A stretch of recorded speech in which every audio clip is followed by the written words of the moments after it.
This episode of Tom Talks is all about Bugattis. Behind me we have the Veyron Supersport and the Chiron.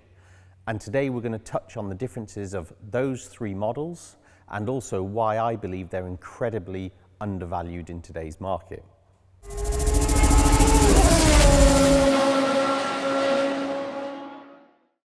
Now, when Volkswagen first purchased Bugatti, the head honchos got together and the remit to the team and the engineers is that they wanted to produce the most technologically advanced supercar of all time. Now, it's very important to remember that because their remit was not, we want to build the lightest car, the purest car, the analog supercar. We don't want to build a race car for the road. We want to build a road car that's the fastest car in the world that our clients can do millions of miles in comfort. They can drive on the Autobahn and do 240 miles an hour, and they can use their Bluetooth for their mobile phone and their satellite navigation. And that's what Bugatti, the engineers, the full team at Mulsheim managed to achieve with the Veyron. Now, when you look at the figures, and you consider that the car weighs nearly 2 tons. Its top speed is 250 miles per hour. It's got over 1,000 brake horsepower, 1,250 Newton meters of torque, 10 radiators. It's got 4 turbochargers. It's 2 V8 engines that are married together to make a W16. It's absolutely the tour de force of supercars of all time.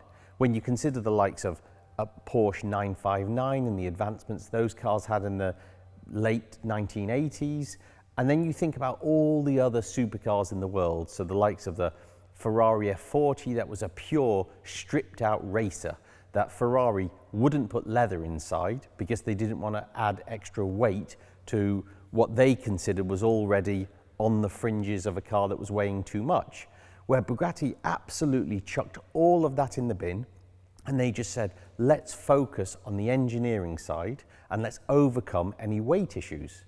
And what Bugatti also managed to achieve is not just all this fantastic top speed of 250 miles per hour and the comfort and everything that goes inside with the ownership of a Veyron, but the other performance figures such as stopping from 250 miles an hour to 0 in under 10 seconds is mind-blowing. You know, you have 16-inch ceramic discs. When you look at the inside of a Veyron, amazing amount of comfort in a car that has figures that is just mind-blowing. In total, they built 450 Veyrons. But of those 450 Veyrons, only 252 of them was of the original design and the original configuration.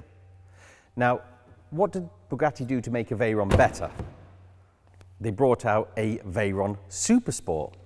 Now, the Supersport, the performance figures from an already impressive bunch with the Veyron were improved. So we now have 1,200 brake horsepower, we now have 1,500 Newton meters of torque, a top speed of 260 miles an hour because 250 miles an hour was obviously not quick enough.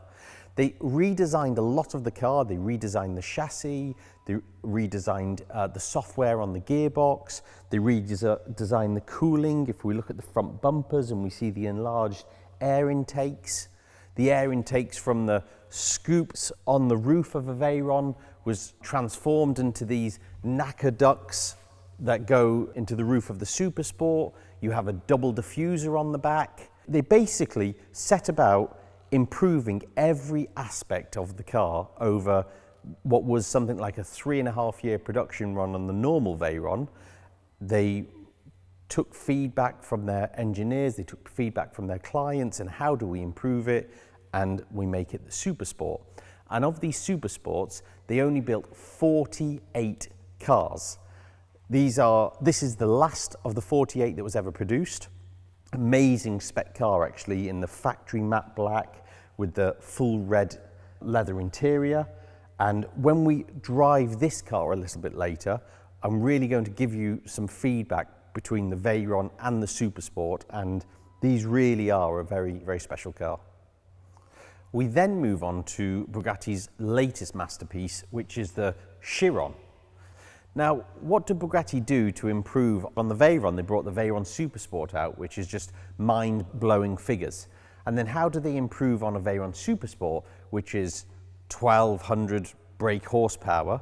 Well, a Chiron. The Chiron is 1,500 brake horsepower, 1,600 Newton meters of torque, and a top speed that is electronically limited to 261 miles per hour. Now, generally a Chiron, when you look at the cars compared to a Veyron, when they first came out, I see a lot of similarities. When you look at the doors, you can see that the doors are virtually identical to each other. However, there's some great styling cues with the Chiron. You have this big pronounced C on both the exterior and on the interior inside the cockpit. And when a Veyron first came out, which was, just after, say, the Enzo was launched and the Carrera GT, the build quality on a Veyron was a completely different level for supercars.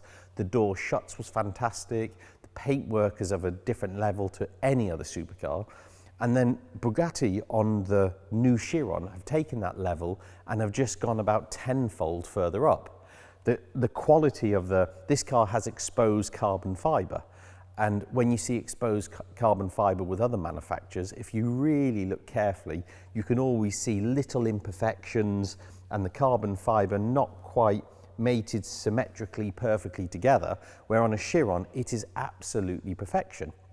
Don't get me wrong, they do charge you £250,000 extra to be able to see the carbon fibre, but that's another discussion. We don't need to worry about prices if you're ever buying a new Chiron. Now, performance figure-wise, we've touched on the fact of the 1,600 Newton meters of torque, the 1,500 brake horsepower, but then there's so many other incredibly impressive figures. Things like every minute, the car sucks through 60,000 litres of air and 800 litres of water through the engine. Now, to drive these cars, which we are about to do next, is just something that is very hard to describe on exactly how quick they are, yet they still retain all of the comforts and more of the comforts than the original Veyrons.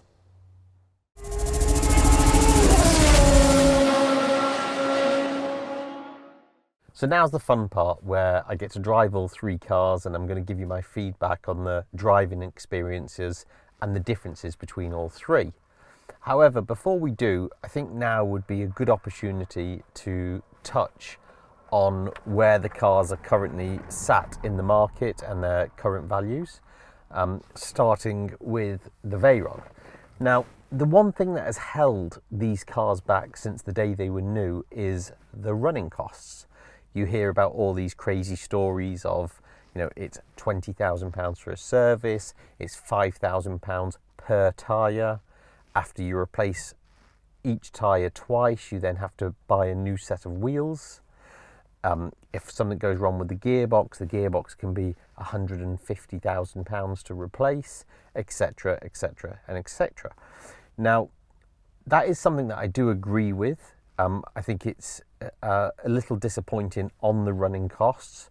However, you do have to bear in mind that these cars cost £4 million each to build. And Bugatti was selling each car for £1 million. So you were getting an incredible amount of value for your money when you were buying the cars new. And respectfully, these cars are absolutely the Concorde of automobiles. And that also comes with running costs. If you've ever experienced owning a boat or an aircraft, which is more what these cars can be compared to than the normal automobile, then you would have to be able to relate to high running costs. And again, running costs can be managed. You could service these cars biannually compared to annually. The service costs, it's always exaggerated at £20,000. They're actually £15,000 plus VAT. And also, with other supercars these days, if you own the likes of a Porsche Carrera GT, they can be very expensive to service. And the hybrid supercars, well, those at the moment, if the batteries go wrong, it's just telephone numbers.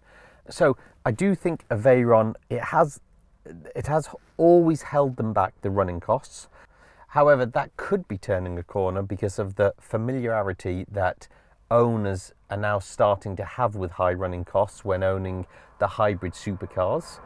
And also the fact that these cars, I think, are now being much more appreciated, or actually they should be much more appreciated by real collectors. This was an absolute groundbreaking car. And, you know, Veyron is a car that we know particularly well. We have sold numerous cars over the years. The one things that you want to look out for is obviously mileage and maintenance history, but also colours. Original colours of cars, there were lots of them built new for the Middle Eastern market, and colours may not be deemed as tasteful as some of the European cars. So I think it's important today to find an original European supplied car. You know, we're selling them at the moment for somewhere between £1 million to £1 million, say £1.4 million, depending on colour, spec and mileage. And when you consider that that is now less money than a Ferrari F40, these cars for me are an absolute sleeper, and they're a car that more people should wake up to. And in years to come, I have absolutely no doubt that we will be reminiscing of the days of, I remember when I could have bought a Veyron for XYZ. So, that said, we now need to move on to the driving experience. We're sat in this beautiful leather trimmed cockpit. We have the Alcantara headlining, we have the turned aluminium dash. It's a very simple starting procedure. Keys round, ignition on, everything's engaged, and we just have a very sexy start button. Very subtle. You know, many people would say it's not as dramatic as what a supercar should be. You know, you haven't got that super loud exhaust, but that also is coming back to what we said initially about what Bugatti's remit was. Their remit was not that we want the most outrageous car in the world. They want the technologically the most advanced car in the world. And you sit here in this cockpit, and I have my gauges of my brake horsepower going up to 1001. I'm looking at my oil temperature, my mileometer and mile per hour going up to 280 miles per hour. We have the rev counter going up to 8,000 RPMs. I can read the temperature, how many minutes the car's been started for, what gear I'm in. And then I've got the radio, my climate control system, my heated seats, my launch control. It's all very, very familiar with sitting inside the likes of maybe a contemporary Bentley, part of the Volkswagen Group.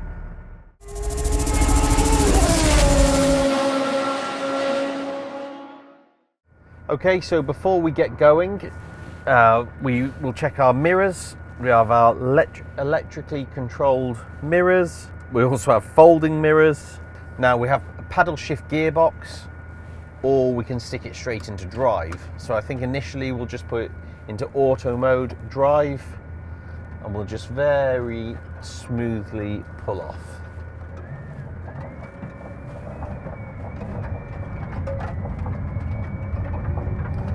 Super easy car to drive at low speeds.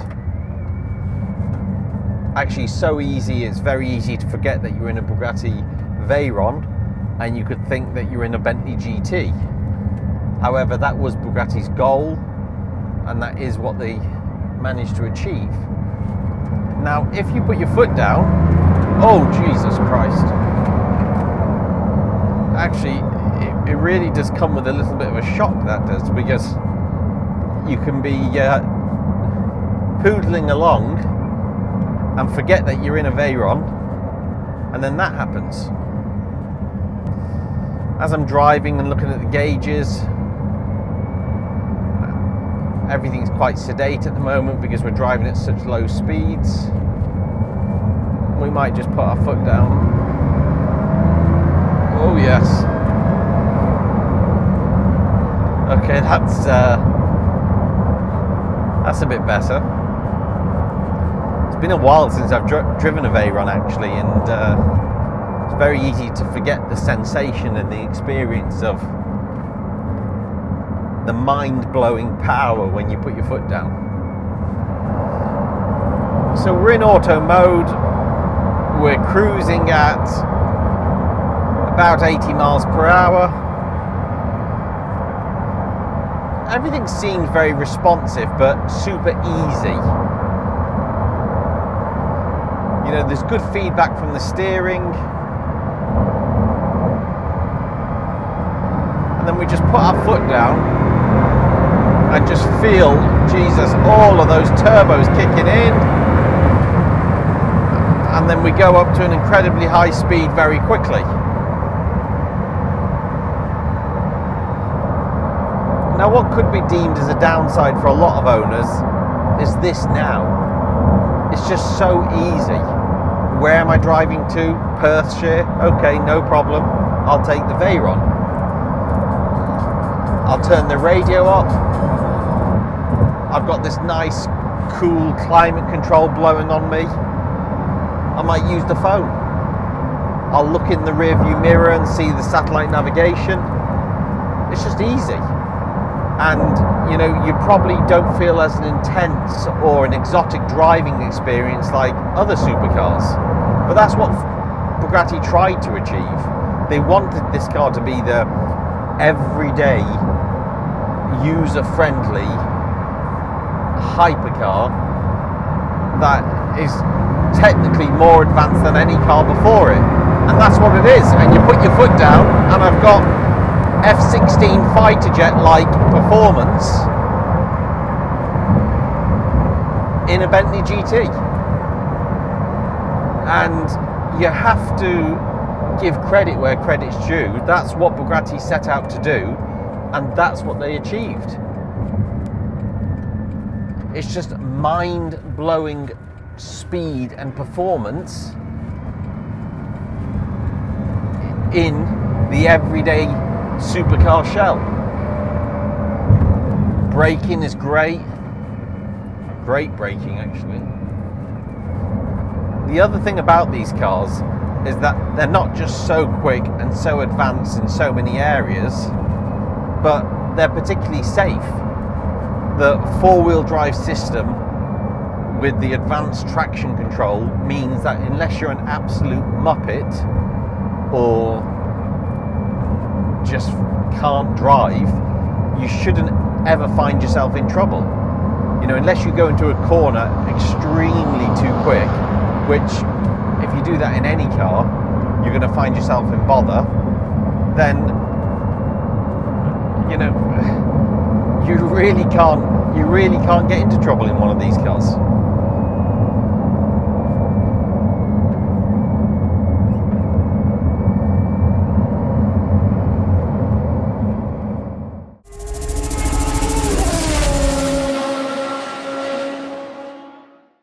Of the Veyron range, the Supersport is the daddy. This is not just a car that Bugatti said, you know what, let's make it the top speed a little bit higher, let's give it a bit more brake horsepower. So yes, the horsepower went from 1001 to 1200. Yes, the Newton meters of torque went from 1250 to 1500. Yes, the top speed went from 250 miles an hour to 260 miles an hour, because obviously 250 miles an hour wasn't quick enough. But Bugatti set about redesigning so much, improving so much of the original Veyron design. You know, the chassis was extensively redesigned, the carbon fiber monocoque has been improved, it's got bigger turbochargers, an enlarged intercooler. They've taken every single part of the car, including the gearbox, upgraded the software on the gearbox, and they've just tried to make it that little bit better. Now, of the 48 cars that were produced, 48, think about that, 48 cars for the whole entire world. Like that, these cars are so special because of the rarity and because of the fact of how good they actually are.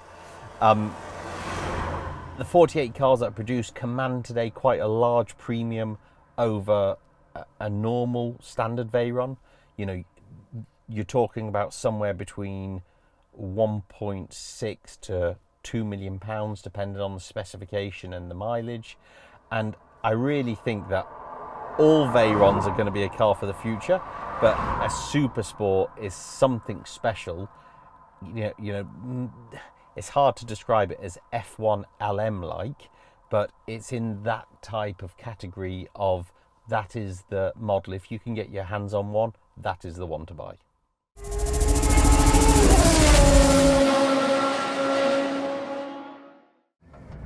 Steering wheel is a little bit thicker on these cars. I mean, a small touch, but it's quite nice. Makes it feel more powerful. You can instantly feel a slightly different ride to the normal Veyron. For me, the big difference in the Super Sport is the handling of the car. The steering is just that bit better on these cars. The gearbox feels that bit better. The chassis feels way better. The best way of describing it, it feels smoother than a normal Veyron. However, all of the improvements throughout the Veyron is great, but like a child, you still can't wait to feel the speed. 1200 horses. Oh geez. Oh. Listen to those turbos.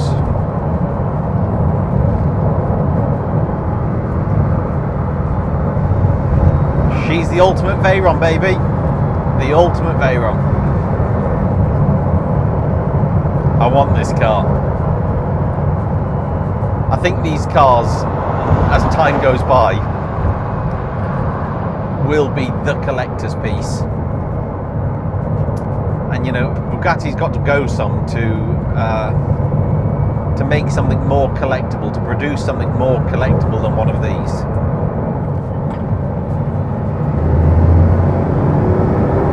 Oh yes, baby. Keep going. Keep going.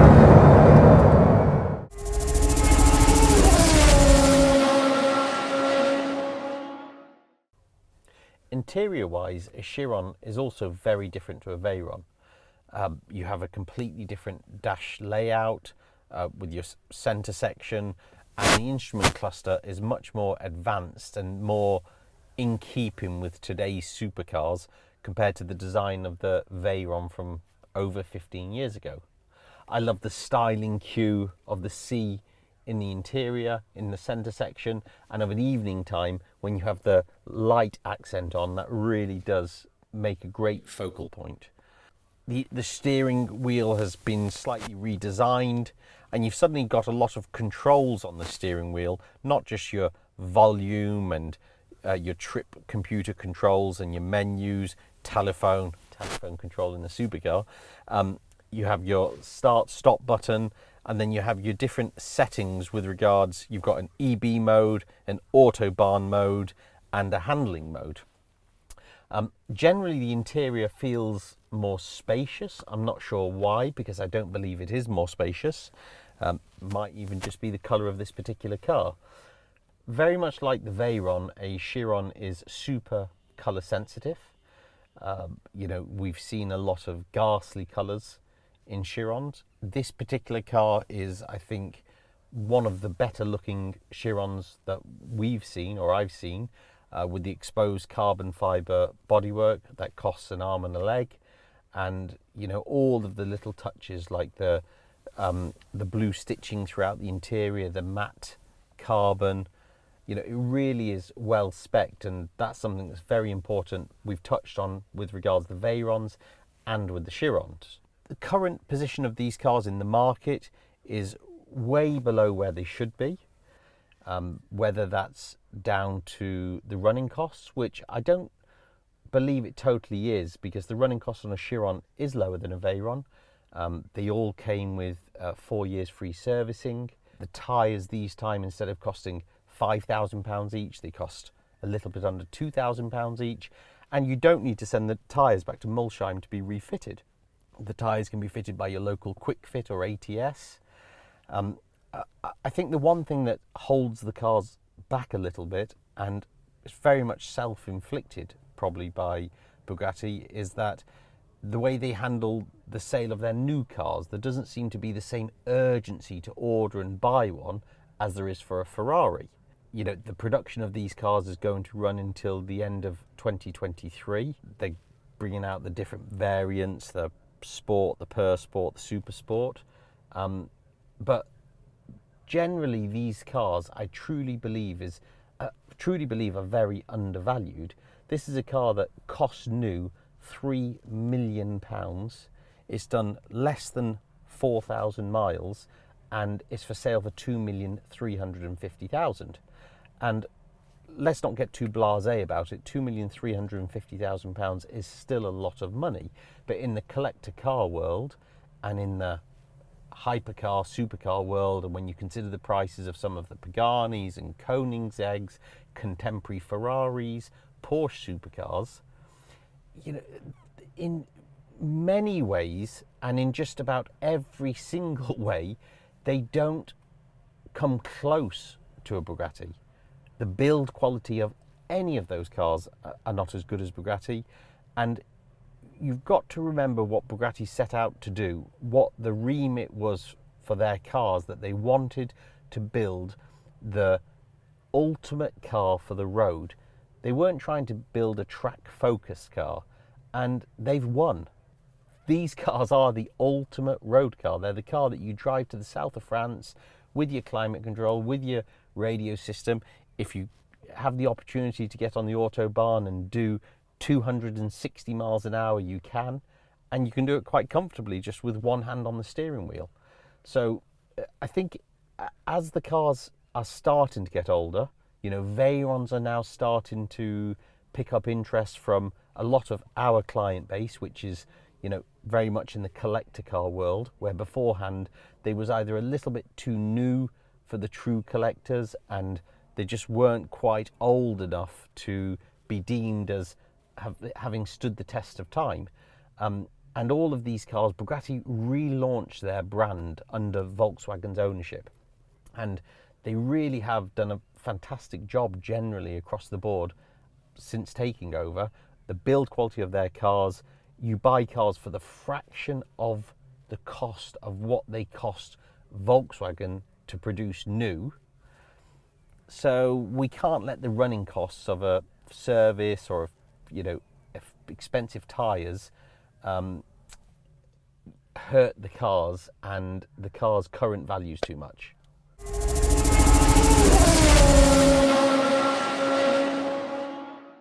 So now it's time to drive her. So very much like the Veyron, we just press the start button. We have a Tory Bugatti signature in lights in front of us. Much more advanced instrument cluster. So let's see what she's got.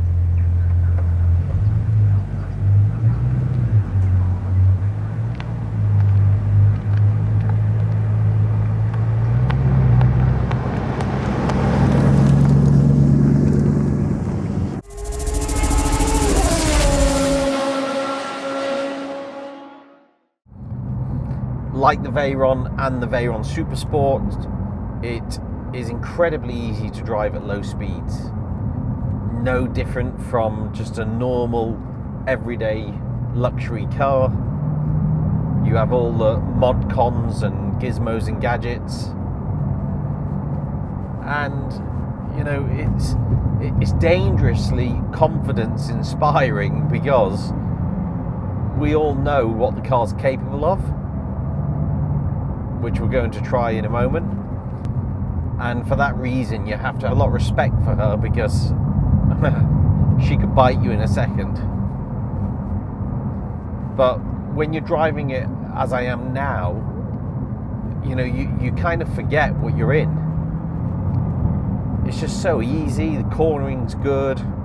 I tell you instantly, actually, the Veyron Supersport had better steering than the Veyron, and this car is just a completely different level again. The handling,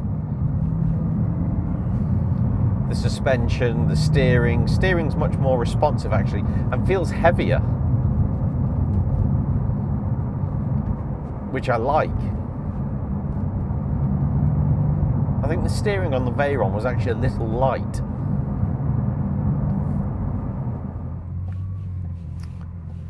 Okay, we've done the poodling about. I wonder what happens if we stick it into Autobahn mode. And we find a nice straight. And we put our foot down.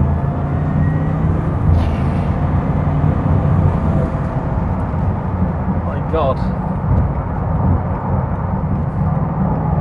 The power is incredible. It's hard to get across unless you're here in person and feeling it. I'm putting my foot halfway down, maybe 2/3 of the way down, and you have to lift off. I mean, it's probably a stupid thing to say, but it's actually got too much power. Please move out the way. I need to do that again.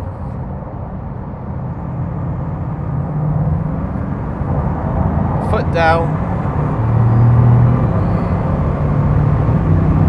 You feel it in your core.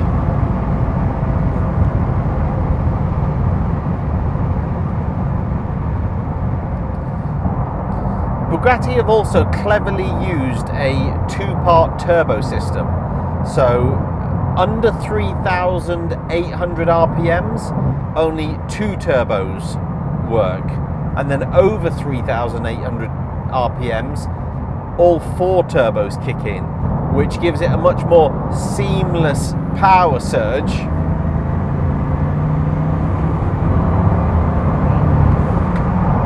Woo.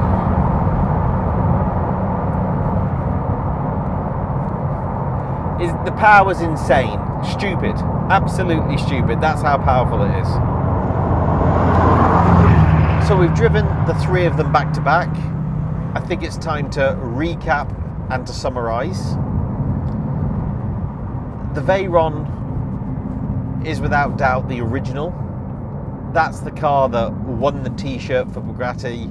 That's the car that set the bar at a completely new level for any manufacturer to then try and follow. Technology in a supercar had never been thought of in the level that a Veyron produces. A super sport basically took a Veyron and considered all of its flaws or where improvements could be made and nailed it. And only 48 of those cars exist. For me, they are the collector's piece, the collector's choice. They're the cars that's going to be worth a load of money in years to come. And I think a Veyron as well is the car that people should really be buying and packing away, because that's the original car. Now, a Chiron beats a Veyron at everything. It's quicker, it's more powerful, it handles better, much nicer styling in my opinion. So in summary, I think someone needs all 3.